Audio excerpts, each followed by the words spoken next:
Front-end Development with JavaScript Framework, Section 6. Getting started with Angular. In this section and for the remainder of the course, we're going to focus our attention on the front-end development using Angular. So what is Angular? Angular is represented by the letter A that means stack.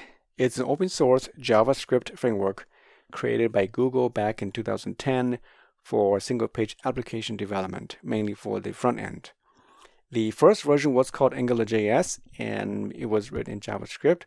Version 2 came out in about 2016, and they dropped the JS from the name for two reasons. One is because it's written in TypeScript. Two is because they completely rewrote the rendering engine. So it's a different model from the first version. So nowadays, when you hear the term Angular, it's always referred to this newer model. And if you're not too familiar with TypeScript, don't worry too much about it because the code, the syntax is just really so similar to JavaScript. It's actually a superset of JavaScript, so you should be fine. The version that we'll be using for this course is Angular 9, which is also the latest stable version at the time of this recording. And they release a new version, or major version is released every 6 months. So that's pretty interesting. Well, let's take a look at the Angular architecture. So an Angular is composed of an application. The Angular application has a root module and then has a root component. These are very important to understand. We'll see that later in the code. But as your application grows and you have more components, you can have child components, and those child components can have their own child components. So you have this hierarchical structure. Looks very similar to the DOM tree to me, right? But as you add more and more components, usually you want to combine them together and you have something called a child module. So you can have other modules as well. And it wouldn't be complete though because Angular needs a way to communicate with the outside world, meaning with other servers. So you can have this thing called HTTP client, which is a really important module that Angular uses to communicate with the server through AJAX. And then it has a built-in routing system, so you can use the router to configure your own routes, and the router will also detect routes in the URL. So pretty handy and pretty cool.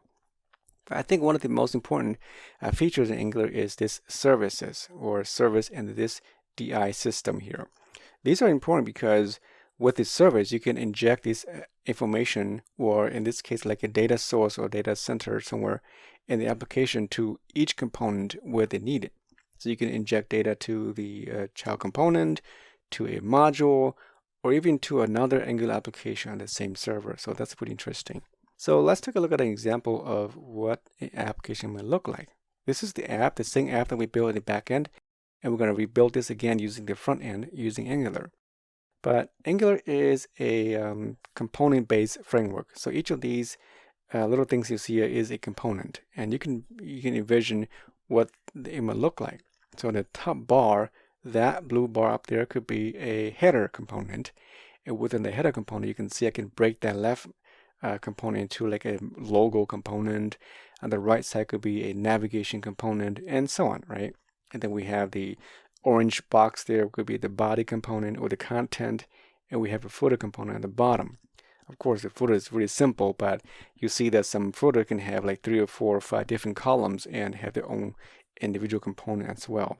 So that is pretty much the logic here. Now, each of these components you see here, it's considered a view. It's called an Angular view. And so let's take a look at what the Angular view model looks like. So here we have a module, either a child module or the root module that has the component, right? We saw the diagram earlier. So the component has two things, a component and a template.